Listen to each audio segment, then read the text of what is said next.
Keyshawn, J. Will, and Max, presented by Progressive Insurance. All guests join on the Goodyear Hotline. Big Ben is struggling. Dan Orlovsky called for him to be benched.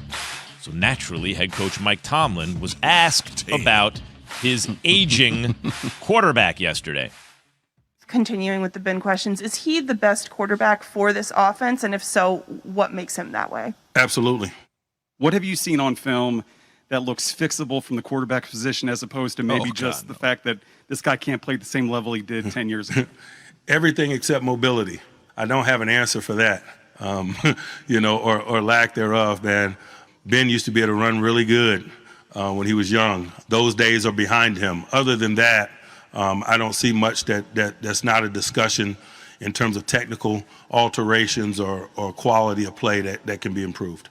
Yeah, I think there's probably some stuff that Mike Tomlin certainly sees in these situations. I was telling you that, first of all, I told y'all yesterday or the day before, whenever we was having this Big Ben conversation after the game on Sunday, that you cannot – that was Sunday because Dan was here with us, Orlovsky, and I said that there's nothing behind him. They're not moving on from Big Ben.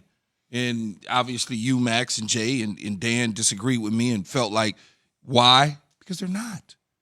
Mike Tomlin, the head coach, just said it. What did you see just then on that video, Key? Oh, no, yeah, I was looking at the video, and the pass to Juju down the seam wasn't on Big Ben. It's on Juju. Juju, run. So when he's running Mike Tomlin, with his shoulders to the side, you cannot run like this. You have to run with your shoulders square so you can pick up the speed to go get the football. Look at him running to the side. You're never going to get open like that. Wow. You're never going to get open that way. So that's not on Roethlisberger. No, hell no. So, and I would tell Juju if I saw him right now, why in the hell are you running with your shoulders to the side like an airplane? So when Tomlin says, what I see the difference is the mobility, otherwise he can operate, do you see that? Yeah, absolutely. He can't move, which is a huge problem, right? I mean, he can't move. But if you could protect him in a certain situation. Which they also can. Where he could just slide a little bit. His arm strength is there. He could deliver the football. But what happens in these situations, if I'm teeing off on you and you can't get out the way, think about boxing. If you can't move, what are they going to do? That's what They're always is. They're going to jump in the ring with the white thing and, no, because you're getting pounded. Dudes are beating your head in. So you have to protect your fighter. So why is it they have not devoted more resources to fixing the line? If anything, the line got not worse, but it's not that they haven't devoted the resources. They felt – so what happens in these situations is we feel one way, right, Jay, about players. But they see what they see. And they go, oh, we can protect it. We can do this. We like him. You say, well, why didn't they go draft an offensive lineman aside? Yeah. They're like, why would we spend $10 million on this guy when we think that this individual is better for us than spending the money on somebody because we're going to develop a young guy. We're going to develop Zach Banner. We like Zach Banner. We're going to develop him. Well, they can go out and get somebody in the draft, or they can go out and sign somebody in free agency, but they look at it different than we do because they've seen these players in practice. They're watching the film. They're saying this guy in this protection is better. But then it doesn't work the way that they want it to, and now they're in a situation where they're now, and they're trying to piecemeal it together and fix it. So you also have a new OC, Matt Canada. We talked about this multiple times before on the show. I guess the question is, if you're going to ride with Ben until you're mathematically eliminated, considering that he is that's what I would do. Your franchise legend, you're going to pay that homage, that respect. Okay, he's our best option for now. Where do you go after that? Obviously, we see the flirtation of every time Aaron Rodgers talks about a team or when he talks about Mike Tomlin, it turns into a different story. We saw them catch eye contact, the smile, that turns into a meme, that turns into headlines everywhere. You know, if you're talking about if Rudolph isn't it, if Dwayne Haskins isn't it,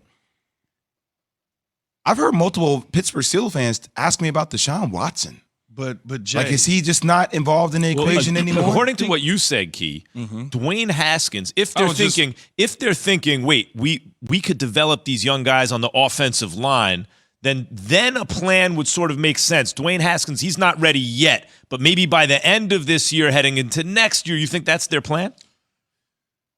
They see things different than we do. We're people on the outside, not on the inside. Yep.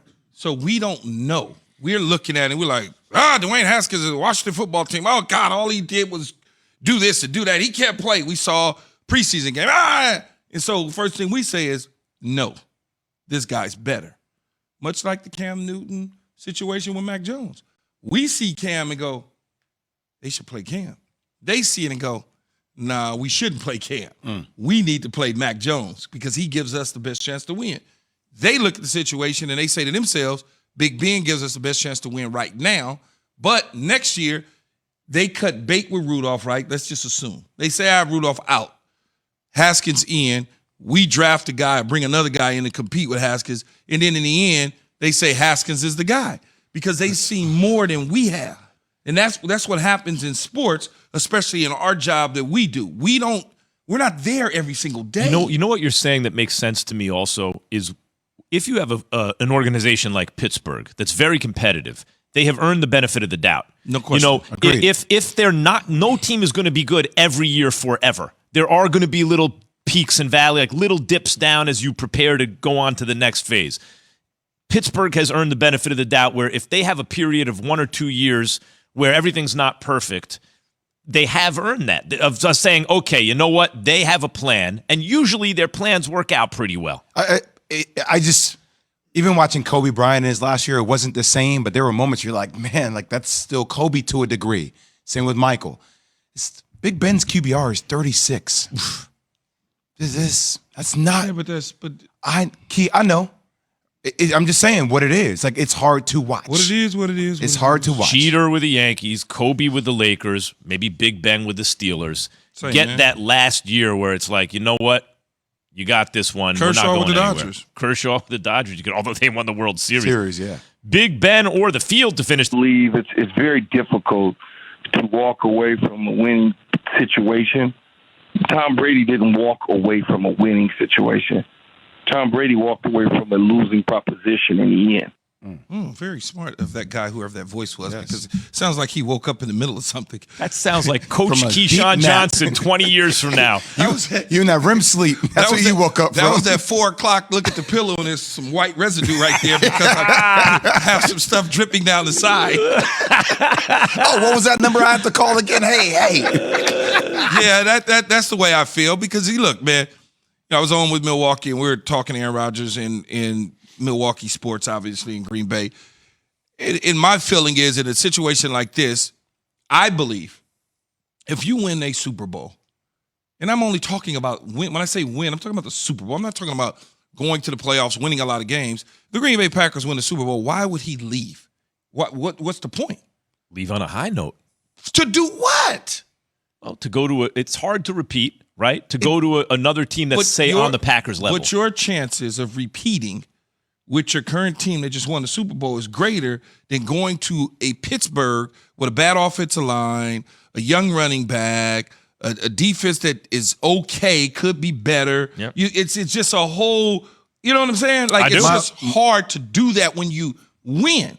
Tom Brady saw it for 2 or 3 years after they won in 2018, the Super Bowl. He was like, they beat the Rams, but they beat the Rams. They squeaked to that win. They took a Gronkowski catch. Tampa was clearly a better situation than New England. Yes. My only caveat on that would be, because football related, that makes all the sense in the world if you win a Super Bowl with Green Bay. I hear what you're saying.